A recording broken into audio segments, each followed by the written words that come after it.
गोरखपुर। इसी मठ में योगी आदित्यनाथ ने योग की दीक्षा ली, नाथ संप्रदाय के सिद्ध मंत्रों को साधा, यहीं पर राजनीति सीखी और इसी को कर्मभूमि बनाकर वो आगे निकले उत्तर प्रदेश पर राज करने के लिए।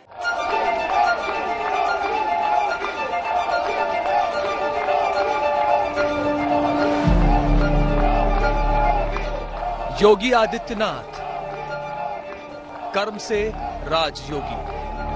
मैं तो सबके सुख और सबकी शांति और सबके कल्याण की बात करता हूँ। मर्म से हठ योगी। मैं योगी भी हूँ और कर्म योगी भी हूँ। धर्म से कर्म योगी। बुलडोजर वहां चल रहा है जहां चलना चाहिए। कोई भी जब इतिहास लिखेगा तो लिखेगा कि साल 2022 में एक मठ के सन्यासी ने सियासत के हठ योग को ऐसा साधा कि राजयोग ने चरणों में सत्ता का कालीन बिछा दिया और टूट गए दशकों के वो मिथक जिन्हें उत्तर प्रदेश की राजनीति ने गढ़ा था।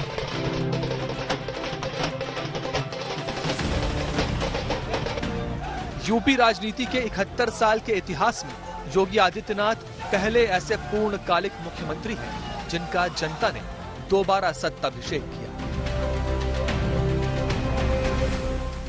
परंपरागत राजनीति तो कहती है कि 37 साल में किसी को रिपीट नहीं किया है, तो इसीलिए तो मैं आया हूं। मैं इसीलिए आया हूं। उन कोटि कार्यकर्ताओं का अभिनंदन करता हूं जिनके नेतृत्व में और जिनके परिश्रम से आज भारतीय जनता पार्टी को अपने सहयोगी दलों के साथ इतना प्रचंड बहुमत के साथ प्रदेश में सरकार बनाने का अवसर प्राप्त हुआ है। योगी आदित्यनाथ पर जनता ने ऐसा भरोसा किया कि भारतीय जनता पार्टी के यूपी इतिहास में ये पहली बार हुआ कि बीजेपी ने 40% वोट शेयर के आंकड़े को पार किया। 2019 में जब लोकसभा में हम दोबारा जीत करके आए तो ज्ञानियों ने कहा था कि भाई 2019 के जीत में क्या है, ये तो 2017 में ही तय हो गई थी, क्योंकि 2017 में यूपी का रिजल्ट आया था। मैं मानता हूं इस बार भी ये ज्ञानी जरूर कहने की हिम्मत करेंगे कि 2022 के नतीजों ने 2024 के नतीजे तय कर दिए हैं। तो ये प्रचंड बहुमत भारतीय जनता पार्टी को देश के सबसे बड़े राज्य में प्राप्त हुआ है। एक प्रचंड बहुमत भारतीय जनता पार्टी के राष्ट्रवाद, विकास और सुशासन के मॉडल को उत्तर प्रदेश की 25 करोड़ जनता का आशीर्वाद है। योगी आदित्यनाथ ने भगवा धारण किया, लेकिन सत्ता के राजधर्म का भी ऐसा पालन किया कि पुरानी कवायदें, रवायतें, मान्यताएं सब टूटकर बिखर गईं और यूपी के इतिहास का नया अध्याय शुरू हो गया। आप भ्रम तोड़ना चाहते हैं कि मैं तोड़ी रहा हूं, उसी भ्रम को तोड़ने के लिए मैं आया हूं। इस बानिए में मैं इसीलिए आया हूं कि जनता के सारे भ्रम को तोड़ेंगे। वो अंधविश्वास जो यूपी के अब तक के मुख्यमंत्रियों को नोएडा आने से रोकता था। जब मैं नोएडा गया था तब भी इन्होंने कहा था ना कि नोएडा जो जाता है वो सीएम अपना कार्यकाल पूरा नहीं कर पाता है। वो अंधविश्वास जिसकी वजह से देश के लिए दिल्ली का स्वागत द्वार नोएडा अभिशापित था। मेरे पास तो और भी यानी कई जगहों से फोन आया, कहा कि नोएडा के बारे में ये धारणा है, आप रह सकते हैं, कोई दिक्कत नहीं, आप उसको अगर मानते हो तो। मैंने कहा भी नहीं। आस्था पीठ के महंत योगी आदित्यनाथ वहां मुख्यमंत्री रहते 5 साल में 12 बार गए और तोड़ दिए वो सारे भरम कि जो नोएडा जाता है वो सत्ता गंवा देता है। मैं इस बात को मानता हूं कि व्यक्ति का जन्म ही शाश्वत नहीं है, अस्थायी नहीं। व्यक्ति ने जन्म लिया, उसको मरना एक दिन, ये तय है। जब जीवन अस्थायी नहीं है, कुर्सी किसी की अस्थायी नहीं होती, और हम जनता के भविष्य के साथ खिलवाड़ करके अपनी कुर्सी को बचाएंगे, ये नहीं हो सकता। योगी ने भगवा धारण किया, लेकिन समाज शास्त्र के समीकरणों को ऐसा साधा कि जातियों के चक्रव्यूहों से उबी हुई उत्तर प्रदेश की राजनीति गाजियाबाद से गोरखपुर तक हिंदुत्व के भगवा रंग में रंगी दिखती है। हिंदुत्व न उग्र है न सॉफ्ट है। हिंदुत्व तो एक जीवन पद्धति है, एक सर्वसमावेशी जीवन पद्धति जिसमें जो हर व्यक्ति को जीने का अधिकार देता है।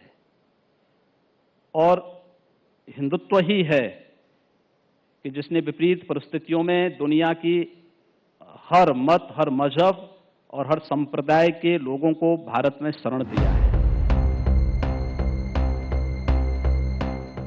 योगी आदित्यनाथ ने भगवा धारण किया, लेकिन धर्मशास्त्र के साथ अर्थशास्त्र की नई परिभाषाएं ऐसी गढ़ी कि शताब्दियों से तिरस्कृत अयोध्या धर्म की पर्यटन नगरी बनकर जगमगा उठी।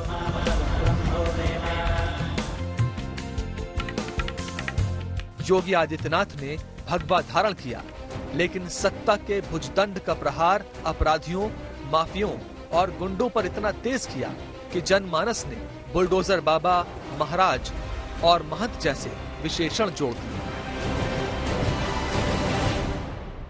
एक प्रोग्रेसिव यूपी, अब जातिवादी यूपी नहीं होगा, अराजक यूपी नहीं होगा, गुंडागर्दी का यूपी नहीं होगा, परिवारवादी यूपी नहीं होगा, एक प्रोग्रेसिव यूपी। योगी ने सुशासन की बात की, डिलीवरी की बात की, और जो कानून व्यवस्था के मार्फत इन्होंने जो अभियान चलाया माफियाओं पर, तो इससे छोटे माफिया जो थे वो दहशत में आ गए।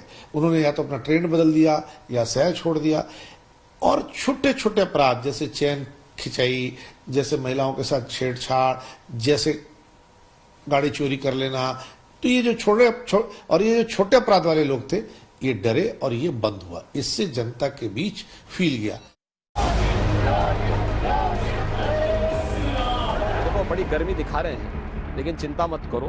4.5 सालों तक ये लोग अपने बिलों में घुसे रहे, और जैसे चुनाव की घोषणा हुई, चुनाव से बिलों से रेंगते हुए बाहर आकर के फिर से फुटकारने लग गए हैं। जो लाल टोपी है ना, रेड अलर्ट है। प्रदेश के अंदर आज के दिन पे दंगा करेगा तो एक बार जरूर सोचेगा कि इस दंगे के दुष्परिणाम किस रूप में उसे भुगतने पड़ेंगे। सरकार फिर दंगा कराना उसे सिखाती है।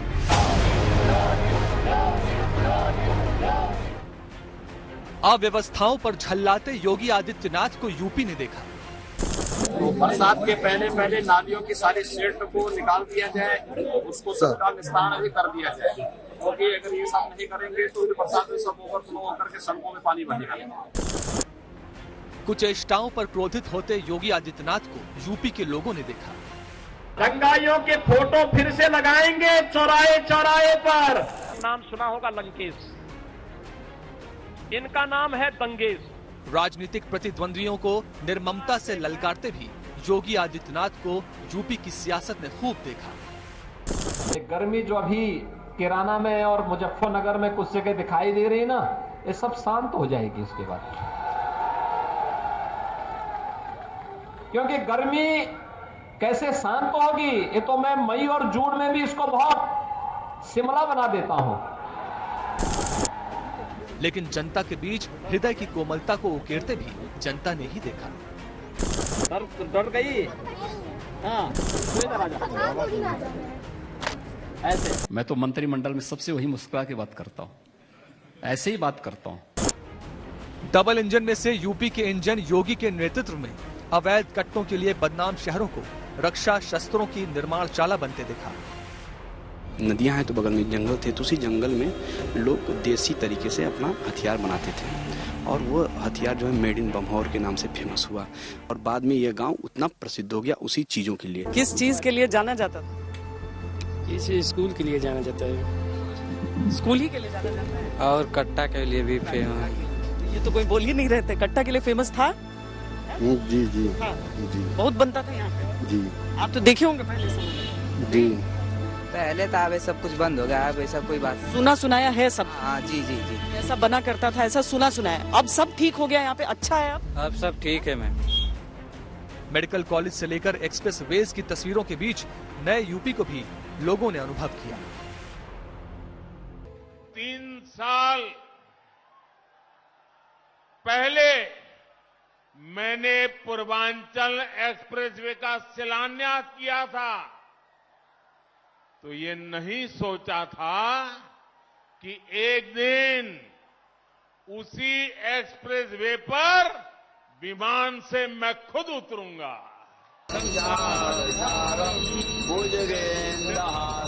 संन्यास की गद्दी की सौम्यता भी साथ रही और सियासत का साम दाम दंड भेद भी आत्मसात कर लिया। जय जय श्री राम। योगी आदित्यनाथ खुद उत्तर प्रदेश की राजनीति में अजेय बनकर उभरे हैं, जिसमें यूपी का जनगण मन खुद को तलाश रहा है और शेष सियासी दल अपना अस्तित्व।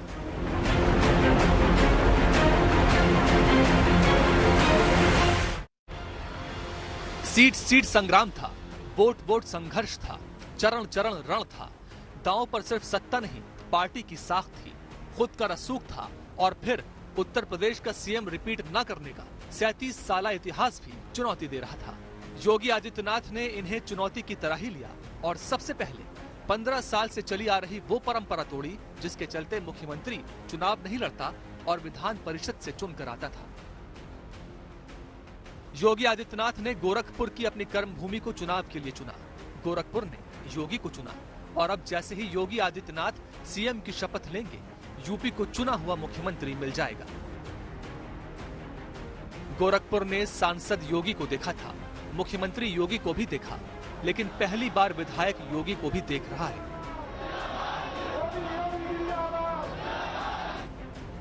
सियासी घेराबंदी कड़ी थी, लेकिन गोरखपुर ने अपने महाराज पर विजय के वोट बरसा दिए। उत्तर प्रदेश में 37 साल बाद कोई सरकार लगातार दूसरी बार सत्ता में आई है। राष्ट्रवाद, विकास और सुशासन के मॉडल को उत्तर प्रदेश की 25 करोड़ जनता का आशीर्वाद है और इस आशीर्वाद को हम सबको स्वीकार करते हुए आम जनमानस की आकांक्षाओं के अनुरूप सबका साथ, सबका विकास, सबका विश्वास और सबके प्रयास के इस मंत्र को अंगीकार करते हुए निरंतर आगे बढ़ाना होगा।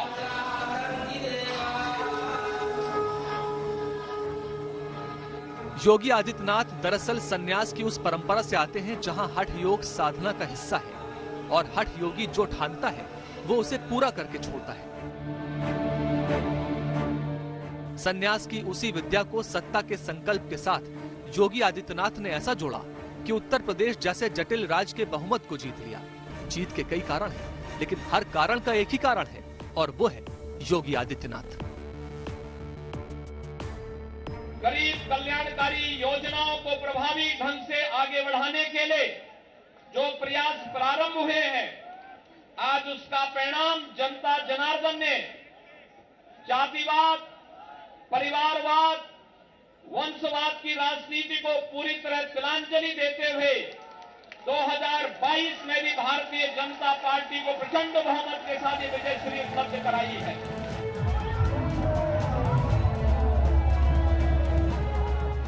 योगी आदित्यनाथ के नाम और काम के साथ लड़े गए चुनाव में जो विराट विजय हासिल हुई है वो राजनीतिक भविष्य वक्ताओं को चौंकाने वाली है। वैसे योगी आदित्यनाथ की पूरी राजनीति ही चौंकाती है। जब पहली बार सांसद बने तब भी चौंकाया। समर्थन कर रहे हैं। जब संसद में गोरखपुर के प्रतिनिधित्व के साथ यूपी की राजनीति पर कटाक्ष किया तब भी चौंकाया। किस समाजवाद की बात मुलायम सिंह जी कर रहे हैं? किस संविधान की बात कर रहे हैं? ये समाजवाद है। स्वयं राष्ट्रीय अध्यक्ष हैं, इनके 2 भाई महासचिव हैं, इनका पुत्र प्रदेश अध्यक्ष है। कौन से समाजवाद की बात करते हैं? परिवारवाद की बात करते हैं। बेवकूफ बना रहे देश को। ये केवल देश को बेवकूफ बनाने का कार्य कर रहे हैं और बेवकूफ बना करके समाजवाद के नाम पर समाज को बेवकूफ बना करके सेकुलरिज्म की ध्वजियां उड़ा रहे हैं। 30 दंगे उत्तर प्रदेश के अंदर हो चुके हैं। मोदी 1 वर्ष में 30 बड़े-बड़े दंगे। हर दंगे में हिंदू प्रताड़ित हुआ है, हिंदू जेल में बंद हुआ है और ये सरकार परंपरा की बात करती है। किस परंपरा की बात इस सरकार कर रही है? कि आतंकवादियों के खिलाफ दायर मुकदमों को वापस लेना कौन सी परंपरा का हिस्सा है? स्वतंत्र देव सिंह, केशव प्रसाद मौर्य, मनोज सिन्हा जैसे दिग्गजों की चर्चा के बाद योगी आदित्यनाथ का मुख्यमंत्री बनना यूपी के इतिहास की चौंकाने वाली घटना थी।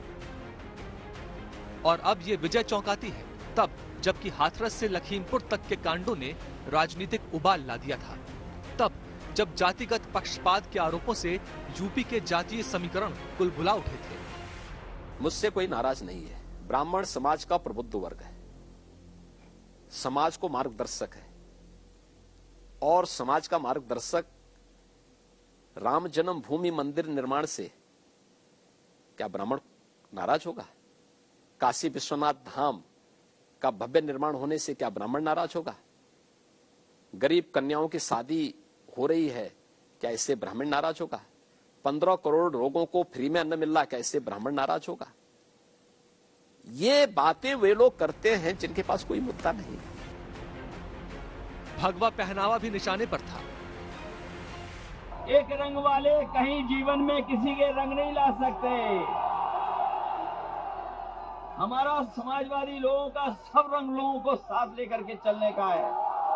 ये एक रंग वाले लोग, ये एक रंग के लोग, ये चिरंजीवी कभी उत्तर प्रदेश को खुशहाली के रास्ते पे नहीं ले जा सकते।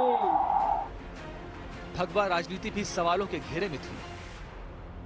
ये सब काम छोड़िए, अभी आप तीर्थ यात्रा में जाइए, अपनी कुटिया में बैठ के समाधि लीजिए। ये काम आपका नहीं है। आप संसारी भोग को छोड़ चुके हैं, तो क्यों आए हैं यहाँ वोट करने के लिए? छोड़िए, ये ढोंग नहीं चलेगा। आंदोलनों, गठबंधनों ने चिंताओं के बल माथे पर ला दिए। योगी राशन, शासन और भाषण के जरिए अपनी लकीर खींचते रहे। 10 मार्च को वो लकीर विजय का हस्ताक्षर बन गई। 273 सीट 5 साल के कार्यकाल के बाद करिश्मा ही है, और मुहर भी कि विपक्ष का कोई दाम नहीं चला तो बस योगी आदित्यनाथ का नाम। साथियों,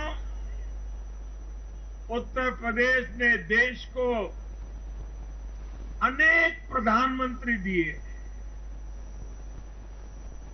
लेकिन 5 साल का कार्यकाल पूरा करने वाले किसी मुख्यमंत्री के दोबारा चुने जाने का ये पहला उदाहरण है।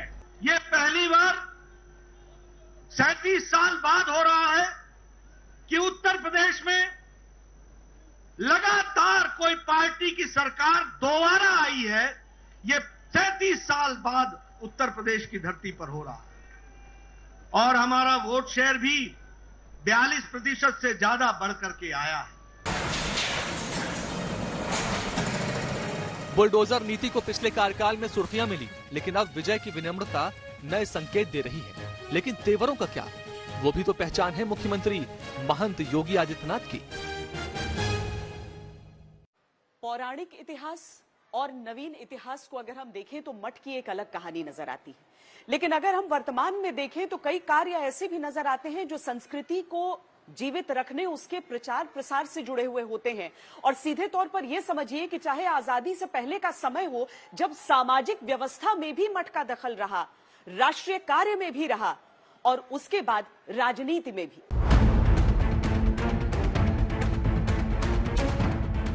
संन्यास ही जीवन का ध्येय था, लेकिन समय ने सत्ता की बागडोर थामने का आदेश दिया तो उसे सहर्ष स्वीकार किया। देखिए, राजनीति मेरा पेशा नहीं है। मैं राजनीति में किसी पद और प्रतिष्ठा के लिए नहीं आया हूं। मैं एक निश्चित मिशन के साथ उसमें काम करता हूं, और मैं अपने उन उत्तरदायित्वों का पालन कर रहा हूं। मैं उन लोगों में से नहीं हूं कि जो हर बार सीट बदलते हैं।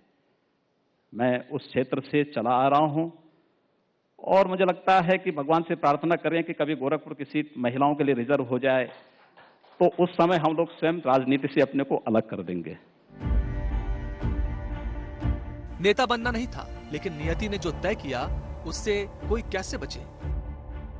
राजनीति में जो तेवर अब दिखता है, उसकी पहली झलक 1994 से दिखनी शुरू हो गई थी। तब योगी आदित्यनाथ न महंत थे न मुख्यमंत्री। गोरखपुर ट्रस्ट के कॉलेज के लड़के गोलघर बाजार आए थे। मोल भाव को लेकर झगड़ा हो गया।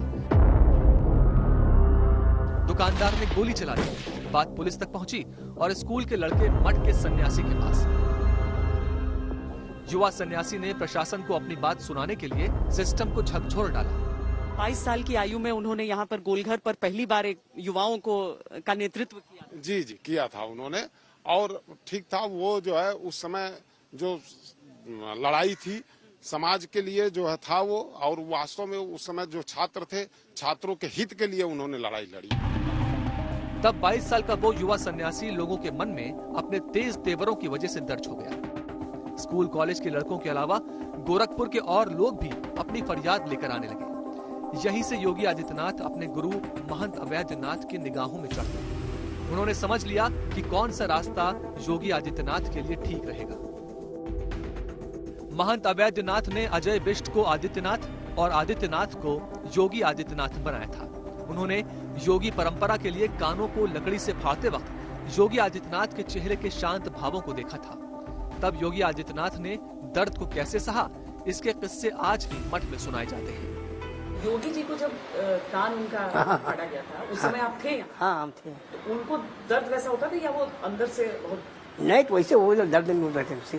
वो हम भी चीरा लगाए थे, हम थे ना, हम ऊपर लगा चीरा ऊपर, हम भी थे। तो उनको सेवा नहीं हुआ कुछ दिन, तो सेवा हमने किया है महाराज जी का। हाँ। वो चले गए ना, जो चीरा लगा चले गए, तो हम उससे कान धोए थे उनका, गर्म पानी करके धोए थे, हम ही नहीं धोए।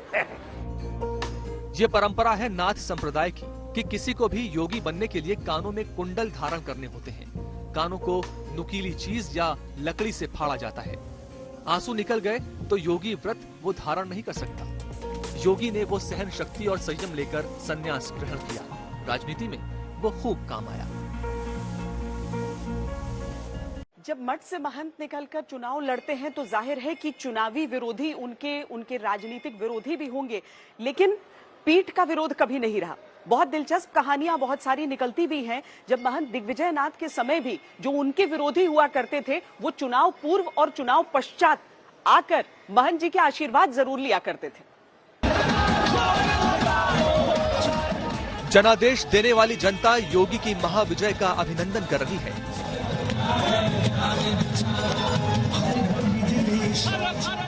तो 27 साल तक जिस गोरखपुर ने योगी आदित्यनाथ को अलग अलग रूपों में देखा, वो गोरखपुर झूम रहा है। पूज्य महाराज जी शिव अवतारी कहे जाते हैं, और आज उत्तर प्रदेश में यह सिद्ध हो गया कि मानव को पूज्य महाराज जी के हराना संभव है। सारी होली आज ही हो जाएगी हम लोग की पूरी। जो सपा के गुंडे अपने बिलों से निकल रहे थे, महाराज जी का बुलडोजर आज के बाद से उनके छाती पे चढ़ के तबला बजाने का कार्य करेगा, और हमारे पूज्य महाराज जी फिर से गुंडों का नाश करेंगे और प्रदेश का विकास करेंगे। जय जय श्री राम। 2030 तक जो है हमारे वहाँ जो है उत्तर प्रदेश में माननीय मुख्यमंत्री सुश्री योगी आदित्यनाथ ही रहेंगे। इस बार हम 2 बार होली मनाएंगे, आज भी मनाएंगे, आने वाले 18 तारीख को भी मनाएंगे। गोरखपुर ने बहुत राजनीति देखी है। योगी आदित्यनाथ के गुरु महंत दिग्विजय नाथ की राजनीति को भी देखा है। वो दौर भी देखा है जब महंत अवैधनाथ ने गोरखपुर लोकसभा सीट से अपना उत्तराधिकारी योगी आदित्यनाथ को बनाया। 1998 में योगी आदित्यनाथ पहली बार लोकसभा चुनाव जीतकर संसद में पहुंचे। गोरखपुर मेरी पहचान है, मैं गोरखपुर से अलग कैसे हो सकता हूँ। योगी आदित्यनाथ जब सांसद बने तब तक यूपी की राजनीतिक हवा तेजी से बदलने लगी थी, खास तौर पर पूर्वांचल में। जातिगत समीकरण किसी भी राजनीतिक रसूख पर भारी पड़ने लगे थे। योगी आदित्यनाथ खुद अपना पहला लोकसभा चुनाव सिर्फ 26,206 वोटों से जीते और दूसरा लोकसभा चुनाव 1999 में सिर्फ 7,339 वोट के अंतर से जीत सके। योगी आदित्यनाथ को तभी समझ आ गया था कि पारंपरिक राजनीति से काम अब शायद न चल सके। उन्होंने साल 2002 में हिंदुत्व और राष्ट्रवाद को एक जगह लाकर सांस्कृतिक मंच बनाया, हिंदू युवा वाहिनी। ये हिंदू युवा वाहिनी का कार्यालय है।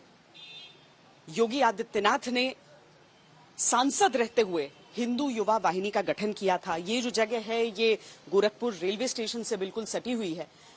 दरअसल युवा वाहिनी योगी आदित्यनाथ के नेतृत्व में युवाओं की एक ऐसी सेना थी जो हिंदू संस्कृति के लिए लड़ती थी, और इसके साथ ही योगी आदित्यनाथ ने एक पूरी सेना को इस तरह से तैयार कर लिया था जो उनकी बातों पे, उनके इशारों के साथ आगे बढ़ते थे। हिंदू युवा वाहिनी का काम था गाय, हिंदुत्व और राष्ट्रवाद को लेकर सांस्कृतिक आयोजन करना, लेकिन ये सियासी रणनीति के मोर्चे पर योगी आदित्यनाथ की छवि को घर घर तक पहुंचाने का काम भी करती थी। एक तो मठ की विरासत, दूसरे मठ की सियासत और तीसरे योगी आदित्यनाथ के अपने सांस्कृतिक संगठन हिंदू युवा वाहिनी की ताकत। योगी आदित्यनाथ के राजनीतिक रसूख का बोलबाला गोरखपुर की सीमाओं से निकलकर पूर्वांचल में सुनाई देने लगा। इसी दौरान गोरखपुर में सांप्रदायिक दंगे हुए। मुलायम सिंह की सरकार में योगी आदित्यनाथ को 11 दिन के लिए गिरफ्तार कर लिया गया। अध्यक्ष, मैं तीसरी बार गोरखपुर से लोकसभा का सदस्य बना हूं। पहली बार मैं 25,000 वोटों से जीता था, दूसरी बार 50,000 से जीता और तीसरी बार लगभग 1.5 लाख मतों से मैं गोरखपुर से चुनकर के आया हूं। लेकिन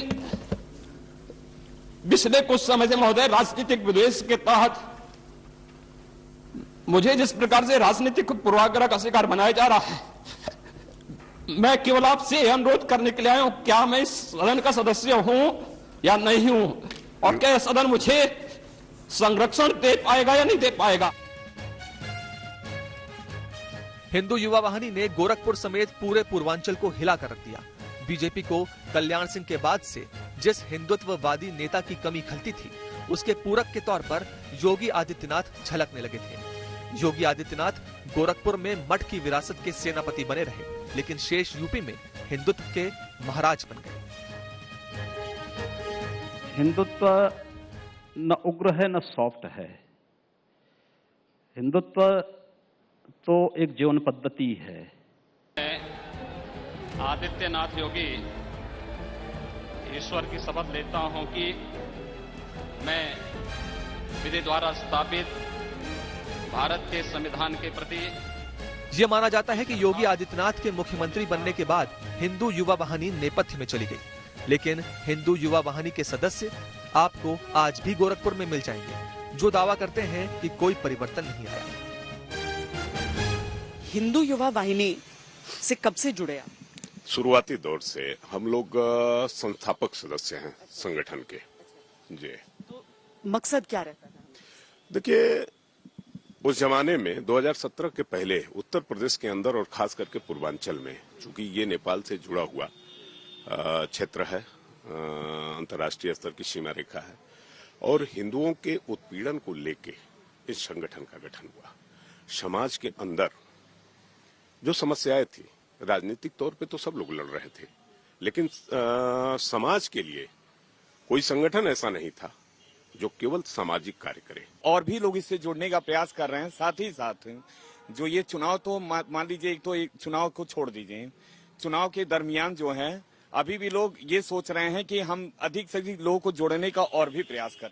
जब से दिल्ली में हमारी सरकार बनी है, उत्तर प्रदेश सरकार को हर बार फाइनेंस कमीशन के माध्यम से 2017 में बीजेपी यूपी में सत्ता से अपने 14 बरस के वनवास को खत्म करने के लिए संघर्ष कर रही थी। एक ही नाम था जो यूपी की राजनीति में बीजेपी का झंडा लेकर चल रहा था, प्रधानमंत्री नरेंद्र मोदी। उनका चेहरा उन चुनावों में बीजेपी का घोषणा पत्र था।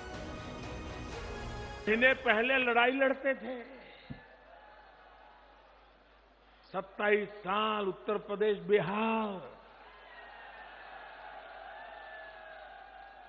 तू मैं करते थे,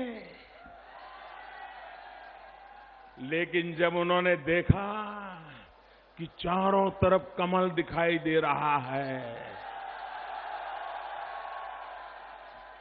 तो फिर निकल पड़े, आग गले लग गया।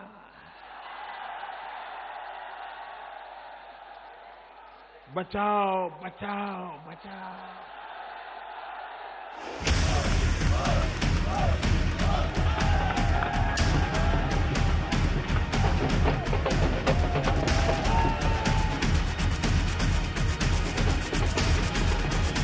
जब नतीजे आए तो बीजेपी ने इतिहास रच दिया। अकेली बीजेपी 300 सीटों को पार कर गई। सहयोगी दलों के साथ 325 का आंकड़ा छू लिया। इतना बड़ा समर्थन।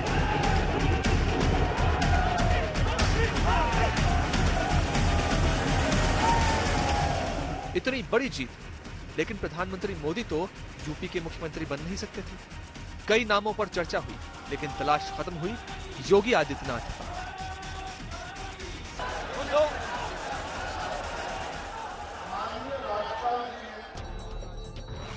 मुझे एक सप्ताह के लिए बाहर जाना था। मैंने उसके लिए आवेदन भी कर लिया। मेरा पासपोर्ट जमा हो गया था, लेकिन पीएमओ से वापस हो गया। 10 को जब पीएमओ से मेरा पासपोर्ट वापस हुआ तो विदेश मंत्रालय के एक अधिकारी ने मुझे अवगत कराया कि आपकी जगह दूसरे सांसद जाएंगे। तो मुझे थोड़ा निराशा हुई। मैंने कहा यार, पिछले 3 वर्ष से मुझे 3 बार अवसर मिले, लेकिन 2 बार तो मैंने स्वयं मना किया। अच्छा होता कि मैं स्वयं ही मना कर देता पहले। कई कद्दावर नेताओं के ऊपर योगी आदित्यनाथ को तरजीह दी गई। देश के सबसे बड़े सियासी सूबे की जिम्मेदारी, प्रचंडतम बहुमत का दबाव अलग, एक्शन पहले दिन से दिखना जरूरी था, तो वो दिखा था।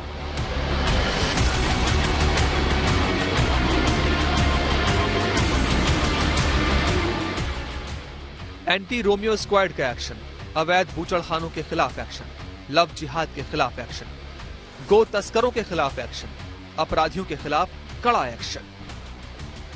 योगी आदित्यनाथ आए और तुरंत यूपी के राजनीतिक फलक पर छा गए। राजधर्म पूरा हो रहा था, लेकिन धर्म और हिंदुत्व की टीस अभी बाकी थी। अयोध्या की राजनीतिक उदासी पर उत्सव का उल्लासी रंग चढ़ना था।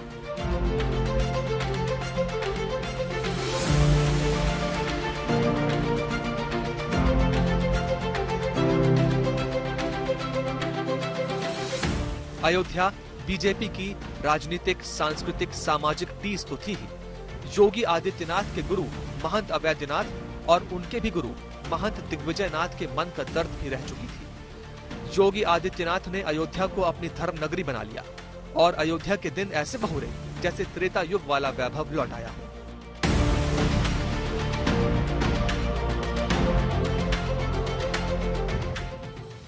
अयोध्या का ये दीपोत्सव का कार्यक्रम दुनिया ने इसको स्मरण किया है।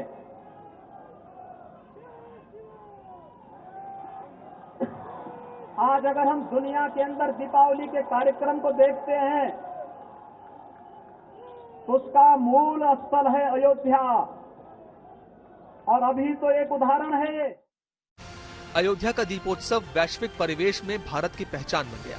अयोध्या के विकास का रास्ता भी खुला और अयोध्या उत्तर प्रदेश की धार्मिक राजधानी बन गई।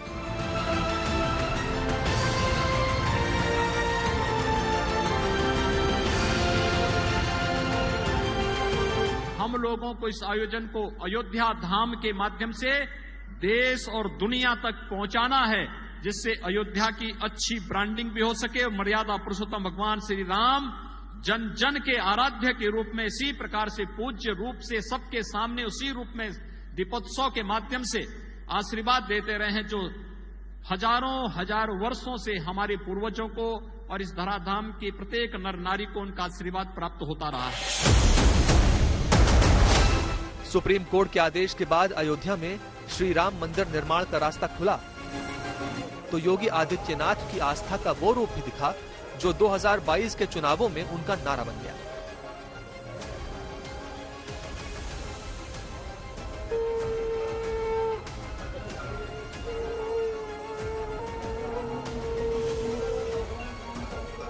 गोरखपुर का ये वो हिस्सा है जहां पर एक ओर बीआरडी मेडिकल कॉलेज है, दूसरी तरफ मानविला खास है। अब याद कीजिए, योगी आदित्यनाथ जब मुख्यमंत्री बने तो पहला विवाद कौन सा उठा था? पहली बड़ी समस्या, पहला बड़ा संकट ये था कि गोरखपुर में इंसेफेलाइटिस के केसेस कुछ इतनी संख्या में आ रहे थे कि उनका इलाज नहीं हो पा रहा था और बच्चे जान गंवाते जा रहे थे। योगी आदित्यनाथ इंसेफेलाइटिस के खिलाफ लड़ाई तब से लड़ रहे थे जब से वो सांसद थे, लेकिन मामला कुछ भी सुधरा नहीं, क्योंकि गोरखपुर के बीआरडी में न सिर्फ उत्तर प्रदेश बल्कि बिहार के भी कई इलाकों से पीड़ित बच्चे लाए जाते हैं। लेकिन आज की स्थिति क्या है, आज हम उस गांव में जाकर ये देखते हैं जहां से सबसे बड़ी तादाद में इंसेफेलाइटिस के मामले सामने आए थे। एक तरफ धर्म था तो दूसरी तरफ कर्म था। योगी आदित्यनाथ ने मुख्यमंत्री रहते गोरखपुर से उस अभिशाप को खत्म करने की तरफ मजबूती से कदम उठाया जो दिमागी बुखार के तौर पर बच्चों की जान ले लेता था। बीमारी इतनी ज्यादा यहाँ पर हुई थी, वो अब बीमारी वो है इंसेफेलाइटिस जो अभी तो नहीं सुनाई आई है, लेकिन उस समय जो एक साल में है तो फिर होगी, जैसे गर्मी के समय में ही सुनाई देती है जी। लेकिन जो एक साल हुई थी उतने ज्यादा मामले आते हैं? नहीं। तो लोग सजग हो गए हैं या फिर ये जो सड़क वगैरह बन रही है, सफाई हो रही है, उसके सफाई रहेगी तो बीमारी नहीं होगी, सफाई नहीं रहेगी तो बीमारी होगी ही। गोरखपुर का मानवेला गांव कभी दिमागी बुखार यानी इंसेफेलाइटिस के लिए मौत का गांव बन गया था। गांव के लोग अब भी उस दौर की कहानियां और आए बदलाव को याद रखते हैं। निश्चित रूप से मैं ये आज की स्थिति ये कहूंगा कि जब से 2017 से योगी गवर्नमेंट की सरकार आई, माननीय मुख्यमंत्री योगी जी बने हैं, तो एक ड्रास्टिक चेंज हुआ है। ड्रास्टिक चेंज इस नाते मैं कह रहा हूं कि शुरू से इस मुद्दे को बड़े अच्छी तरीके से वो समझते थे, इसी क्षेत्र से थे, और जब भी इंसेफेलाइटिस से अगर कोई मौतें होती थी या जाते थे मेडिकल कॉलेज की विजिट करते तो वो ये कहा जाए कि बेसिक रीजन समझते थे। तो उन्होंने एक इंटीग्रेटेड होलिस्टिक अप्रोच लेकर के सभी डिपार्टमेंट को एक छतरी के नीचे प्रयास किया।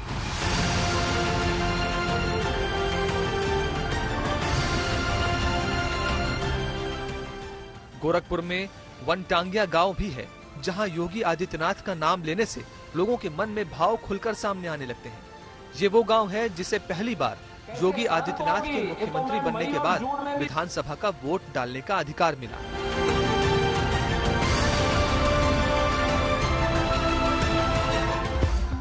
विधानसभा का पहली बार पड़ रहा है, लोकसभा पहली बार विधानसभा का वोट यहाँ पड़ेगा? हाँ, पहली बार पड़ेगा। और लोकसभा यहाँ पड़ चुका है 2019 में। और पंचायत चुनाव सब यही है, हम लोग का पहली बार पड़ा है। तो पहले क्यों नहीं पड़ता था और कैसे मिला ये? इसे वन अधिकार था, हम लोग का आजा बाबा काम करते थे वन विभाग का, तो हम मजदूर थे, हम लोग का जब हम लोग को कोई सुनवाई नहीं, अरे बसपा सरकार है, सपा सरकार। योगी मुख्यमंत्री बन गई ना तो सब कुछ बदल गई बा। नहीं यहाँ दिया बरतल जुग जुग, माटी तेल नहीं मिले, यहाँ न राशन मिले। योगी जीतले मुख्यमंत्री भाई ने राशन मिलल, बिजली मिलल, रोड बनल। इस गांव के बुजुर्ग योगी आदित्यनाथ के बारे में बात करते हैं तो उनसे अपना दर्द का वो रिश्ता बताना नहीं भूलते जिसके चलते योगी आदित्यनाथ जेल तक भेज दिए गए थे। रहते हुए स्कूल उन्होंने छोटा सा बनवाया था तो केस हो गया था। केस हो गया था। हाँ, ईंटा गिरवा दे लड़कन के बैठे करती, वो फर्श लगवाने के लिए ईंटा गिरवाए तो मुकदमा कायम किए, तो वही उनको जिद हो गया। योगी आदित्यनाथ विकास के गोरखपुर मॉडल को लेकर ही यूपी की राजनीति के सिरमौर बने, और जब गोरखपुर मॉडल की बात चलती है तो बात हिंदू मुस्लिम तक भी आती है, लेकिन गोरखपुर में जो दिखता है उसका संदेश पूरे उत्तर प्रदेश तक जाता है। ये गोरखनाथ मठ की दीवार है और ये रसूलपुर है जहां पर बड़ी तादाद में मुसलमान रहते हैं। योगी आदित्यनाथ भले ही प्रदेश के चुनावों में 80 बनाम 20 की बात कर ले, लेकिन उनके अपने गोरखपुर में तस्वीर थोड़ी अलग नजर आती है, क्योंकि नाथ संप्रदाय से भी मुसलमानों का जुड़ाव रहा है। ऐसे में ये समझना जरूरी है कि गोरखपुर के मुसलमान क्या कहते हैं। योगी आदित्यनाथ जिस मठ के मुख्य महंत हैं, पीठाधीश्वर हैं, उस मठ में काम करने वाले मुसलमानों की बड़ी तादाद है, और ये वो सिलसिला है जो तब से चला आ रहा है जब से मठ का इतिहास सामने आता है। इसी हमारे संप्रदाय में किसी जात पात का नहीं होता है, वो सभी सेवा कर सकते हैं, उसको नाथ जी बन सकते हैं। अपने मुसलमान बहुत बना हुआ, नाथ जी बने हैं। हाँ, सब मुसलमान बहुत बने हैं, कई जगह बने मुसलमान। पर एक राय ये भी है कि 2014 के बाद यहाँ मुसलमानों का मिजाज बदला है और अब मठ से नजदीकियों के बावजूद उनकी सियासी राय इतर होने लगी है। यहाँ हिंदू मुस्लिम का ज्यादा झगड़ा, पाकिस्तान का नाम लेते हैं, यही ज्यादा बकवाद है। रात है, हाँ नहीं लोग लेते हैं, चर्बी छुड़ाएंगे, गर्मी छुड़ाएंगे। अभी सब टीवी में बोला था बाबा। मुख्यमंत्री का काम देखा जाए तो इधर तो कुछ खास नहीं हुआ। ये आज के नहीं, हमेशा की बनी ऐसी रोड है। इधर कोई मतलब विकास का कोई और नहीं रहा। गोरखपुर में ही नहीं दिख रहा? नहीं, गोरखपुर में देखिए तो गोरखनाथ रोड तो खैर बनी है, लेकिन और काम जो होना चाहिए, रोजगार का मुद्दा या जो भी, उसमें कोई मुझे खास फर्क नहीं लगा। लेकिन ये सच अभी भी सच ही है कि मठ का जिक्र हिंदू मुस्लिम सौहार्द की एक मिसाल के तौर पर किया जाता है। हमारा तो 4-5 पीढ़ियों से हम लोग का मंदिर से संबंध है, और जब भी हम लोग कोई समस्या लेकर के मंदिर के अंदर जाते हैं तो पहले बड़े महाराज जी, उसके बाद जो भी रहा वो हर समाधान करते रहे। जो आवास दिए गए उसमें कभी किसी से पूछा नहीं गया कि तुम्हारा क्या नाम है, तुमको ये, तुम माइनॉरिटी के हो, तुमको ये आवास नहीं दिया जाएगा। या राशन मिलता है तो उसमें भी नहीं कहा जाता है कि तुमको राशन नहीं मिलेगा। एम्स खुला है या फर्टिलाइजर बना है, इसमें जब भी लोग नौकरी करेंगे वो लोग आ करके बाजारों में, मार्केट में सामान खरीदेंगे तो ये नहीं पूछेंगे किस दुकान से हम खरीद रहे हैं। जो दुकानदार है सबको उसका फायदा मिलेगा, किसी धर्म जात का होगा। यहाँ पे सब अच्छा रहता है, हमेशा से कोई दिक्कत नहीं होती हम लोगों को। जी जी मैम, कोई दिक्कत नहीं है हमको। यहाँ पे सहयोग भी मिलता है, यहाँ से सहयोग मिलता है। जो भी हम लोग की जरूरत होती है हम लोग जाते हैं वहाँ पे, हम लोग की सुनवाई भी होती है। जी जी, योगी जी मिलते हैं? जी जी, दरबार होता है, मिलते हैं, वो खुद मिलते हैं, जनता दरबार में भी मिलते हैं। कभी कोई काम हुआ हम लोग चले गए तो मिलते हैं और उसका समाधान निकालते हैं। हाँ, कभी कोई तकलीफ नहीं। यहाँ पर हिंदू मुस्लिम जैसी चीज नहीं, यहाँ पे कभी नहीं। आज दूसरी बड़ी बात यह है कि मठ में जातीय विभाजन नहीं है और ये परंपरा हमेशा हमेशा से रही है। जो मठ से जुड़ा वो मठ का हो गया, पीढ़ियां बीत गई, लेकिन मठ वैसा ही है। कितने साल से आप काम कर रहे हैं? हम बचपन पर से आ रहे हैं। हमारे पिताजी पहले धोते थे, दादा लोग धोते थे। हम दिग्विजयनाथ बाबा 18-19 साल के थे तो कपड़ा लेके आते थे और कपड़ा देख चले जाते थे। आपकी आयु कितनी हो गई? 82 साल। 82 साल। मतलब आप महंत अवैधनाथ जी को भी देखे हैं और योगी आदित्यनाथ? इनका तो धोते ही यहाँ के कपड़ा। अवैधनाथ का धोबे किए हैं, अविनाथ बाबा का, उनका भी धोए हैं और इनका भी धो रहे हैं। और दिग्विजयनाथ बाबा का हमारे पिताजी धोते थे, हम ले आते थे, देते थे, लेके चले जाते थे।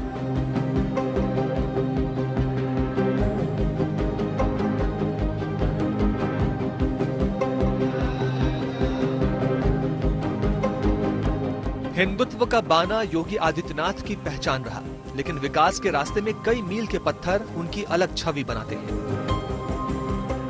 पहली बार यूपी में 5 इंटरनेशनल एयरपोर्ट हैं, 8 एयरपोर्ट, 13 और एयरपोर्ट के साथ 7 हवाई पट्टी का विकास। चुनावी दौर में एक्सप्रेसवे के दावों पर तलवारें खिंची, क्योंकि ये एक्सप्रेसवे शहर से गांव और गांव से दिलों तक है। मेट्रो परियोजना 10 महानगरों तक पहुंची। लेकिन वो बात जो जनता के बीच योगी आदित्यनाथ की छवि को मजबूत दर मजबूत करती चली गई, वो बात थी अपराधियों का सरेंडर। पुलिस के बहस सरेंडर किया आपने? हाँ जी। थाने पहुंचे थे आप? हाँ जी सर, थाने पहुंचे थे। कितने का इनाम है आपका? सर 15,000 रुपए का इनाम है। अच्छा, तो लूट की थी कोई? हाँ जी, लूट की। वो बात थी अपराधियों और माफियाओं पर बाबा का बुलडोजर। 150 अपराधी मुठभेड़ में मारे गए, 3,427 अपराधी घायल हुए। गैंगस्टर एक्ट में 44,759 अभियुक्त गिरफ्तार और 630 अभियुक्त रासुका में धरे गए। 11,864 इनामी अपराधियों की गिरफ्तारी हुई। दंगाइयों के फोटो फिर से लगाएंगे चौराहे चौराहे पर और नोटिस जाएगी कि तुमने इतने साल पहले दंगा किया था, अब बेटा समय आ गया इसकी भरपाई भी कर लो।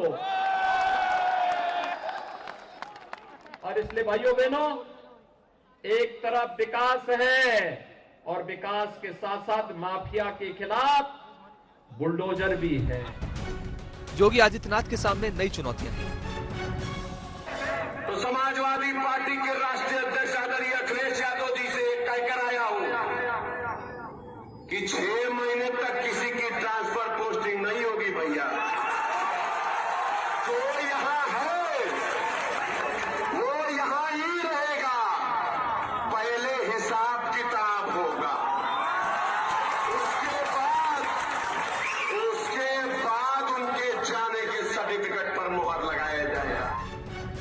योगी आदित्यनाथ के सामने नया उत्तर प्रदेश है, वो उत्तर प्रदेश जिसे पिछले 5 साल उन्होंने ही एक आकार दिया है। जनता ने प्रचंड बहुमत दिया है तो उम्मीदें भी प्रचंड हैं।